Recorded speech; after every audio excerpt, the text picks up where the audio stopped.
Joining us now, former investment banker and author Carol Roth. Carol, you're the perfect person for this show tonight. Thank you so much for joining us. Carol, people are literally walking on foot out of Fort Myers. They're afraid they're going to die. There's not enough food, not enough water, no energy, no gasoline. But the vice president is making this about grievance, about FEMA hurricane help, is about racial equity. Why are we going there? Yeah, it's one of those things, Liz, with the vice president. She seems to be less coherent than the actual president, which is quite a feat these days.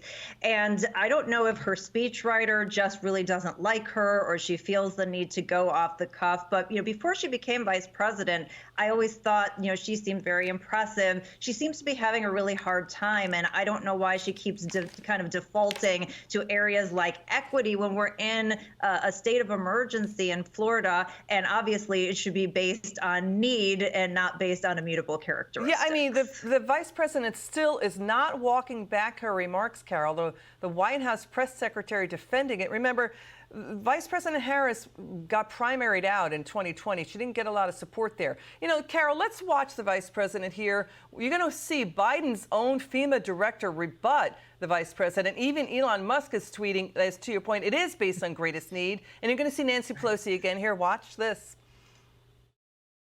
We have to address this in a way that is about giving resources based on equity, understanding that we fight for equality, but we also need to fight for equity, understanding not everyone starts out at the same place. Vice President, can you clarify what you meant about equity for hurricane relief? We're going to support all communities. I committed that to the governor. I commit to you right here. We have a shortage of workers in our country, and you see even in Florida, some of the farmers and the growers saying, why are you shipping these immigrants up north? We need them to pick the crops down here. Okay, people are dying. People are dying. They're trapped in houses. They don't have food, water. They're dehydrated. Why make it about politics all the time? Why? I don't know, the mental gymnastics that one must have to endure to kind of say, oh, we need to get into our talking points in every single thing we do, instead of saying we're all Americans. There are people who are hurting, who, by the way, pay a ton of taxes so that there are relief funds when they are needed. And everybody should be digging deep and trying to figure out how to help instead of trying to figure out how to put their favorite talking points in. I don't know who the audience is for this. I don't know who is sitting on the other side going, oh, well, I really wish that they would drop in something about, immigration or equity when there is an actual emergency going on, Liz. And as you said, people are dying. FEMA distributes aid regardless of race or background, to your point, Carol. And DeSantis' spokesman says Harris triggered, quote, undue panic, demanding she clarify. And then there's this, Carol, there's this other new fight over accusations Florida officials did not call evacuation orders fast enough before Hurricane Ian hit. Okay, Carol, you and I talked about this. The track of that hurricane was boomeranging around so fast, it rapidly moved suddenly south. Let's watch Governor DeSantis here. Watch this. Why do you stand behind Lee County's decision to not have that mandatory evacuation until the day before the storm? Well, where was your industry stationed when the storm hit? Were you guys in Lee County?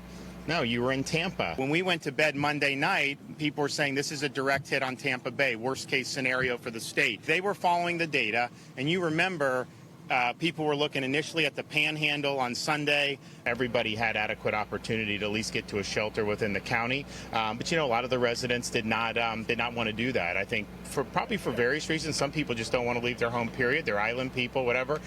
Yeah, lots of people have really well-built homes down there. They felt their multi-million-dollar homes built like fortresses could be fine. But again, that's trying to do a gotcha moment, Carol, when people are dying.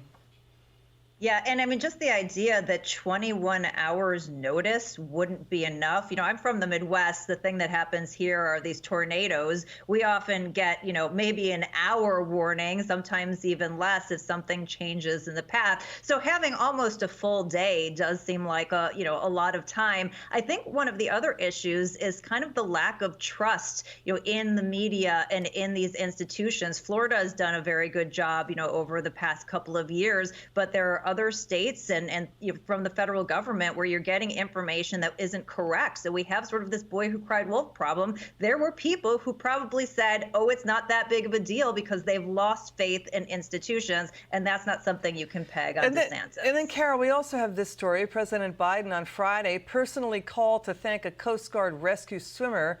He's facing discharge over Biden's vaccine mandate. He saved people's lives during Hurricane Ian.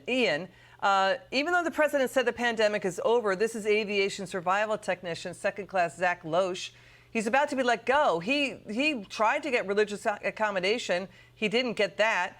He was denied that. He personally pulled out of a home, for example, a disabled woman and her husband who were trapped in their back bedroom with the couch jammed in the doorway. He kicked through a wall to get him out. But he's being let go because of vaccine mandates?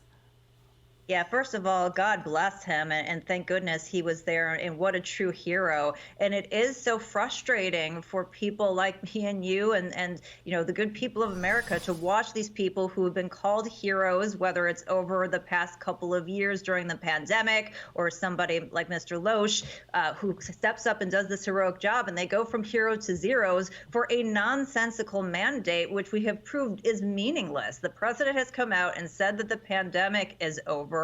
We know that the vaccines didn't prevent transmission. They were a personal choice, whether or not it may have had an effect on you personally. So the fact that they're still trying to enact power and people are losing their jobs at a time, it's just a complete power grab. And where this grows from here is really, really scary. It's almost like social credit, Liz. Got it. Carol Roth, always a pleasure having you on. Thanks for joining us tonight.